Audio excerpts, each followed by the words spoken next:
Здравейте хора, ние ще Ще казваме казваме вицове. вицове. Той първи, аз съм втори. Да. Имало едно време една дебела жена. Тя искала да си намери гадже. И изведнъж минавал един мъж.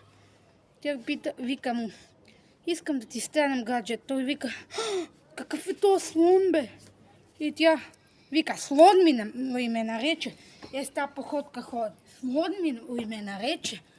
Той: бегай, слон, бегай, слон. Сега е наред Слави. Така, имал едно време един вампир. Този вампир минал през една хлебарница да си купи един малко хляб.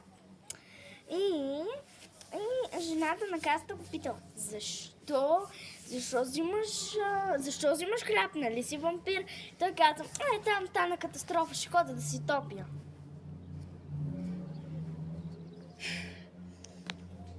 Ако искате още вицове, пишете. Пишете! Пишете хаштаг искаме вицове. Айде, чао!